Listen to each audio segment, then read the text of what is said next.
Hello बच्चों, आइए प्रश्न देखते हैं। निम्न सार्कोमियर में से कौन सा सही रूप में नामांकित है। तो देखो यहाँ पे हमें 4 चित्र दिए गए हैं और सार्कोमियर के बारे में पूछे कि कौन सा सही रूप से नामांकित है। तो देखो, अगर हम इस प्रश्न की मुख्य अवधारणा के बारे में यहाँ पे बात करें तो हम यहाँ पे चर्चा करते हैं सार्कोमियर्स की। तो देखो, सार्कोमियर जो है यह सार्कोमियर यह पेशी तंतु के संकुचन की पेशी तंतु के संकुचन की संरचनात्मक में की संरचनात्मक व क्रियात्मक इकाई होती है। पेशी तंतु के संकुचन की संरचनात्मक व क्रियात्मक इकाई है। हम यहाँ पे अगर सार्कोमियर की संरचना देखें तो यह 2 जेड रेखाओं के मध्य की दूरी है। यह 2 जेड रेखाओं के मध्य की दूरी है। तो देखिए, अगर हम इसको संरचना से देखें तो देखो यहाँ पे ये होती है लाइट बैंड, जिन्हें आई बैंड भी कहा जाता है, हल्के बैंड। ये है आई बैंड। आई बैंड के मध्य रेखा जो इस बैंड को विभाजित करती है, उस रेखा को कहा जाता है जेड रेखा। यह कौन सी रेखा है? Z Rekha.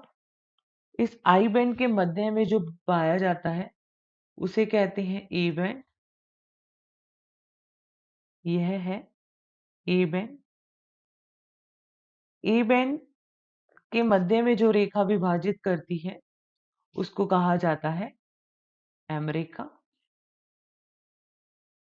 ए बैंड को विभाजित करने वाली रेखा को कहते हैं एम रेखा।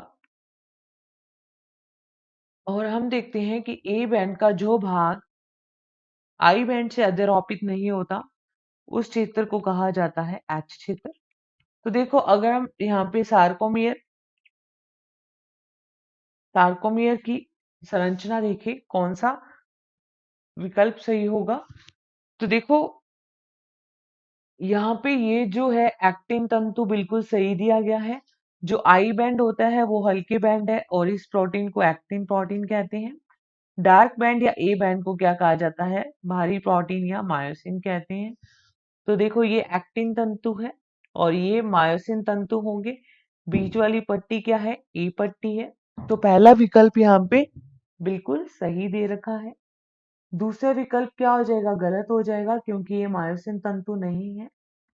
तीसरे विकल्प में ये एम रेखा बोला है, परंतु आई बैंड के मध्य में जेड रेखा होती है, तो ये विकल्प भी गलत हो गया। एच रेखा नहीं होती, एच क्षेत्र होता है। ए बैंड का वो क्षेत्र जो कि आई बैंड से अध्यारोपित नहीं होता।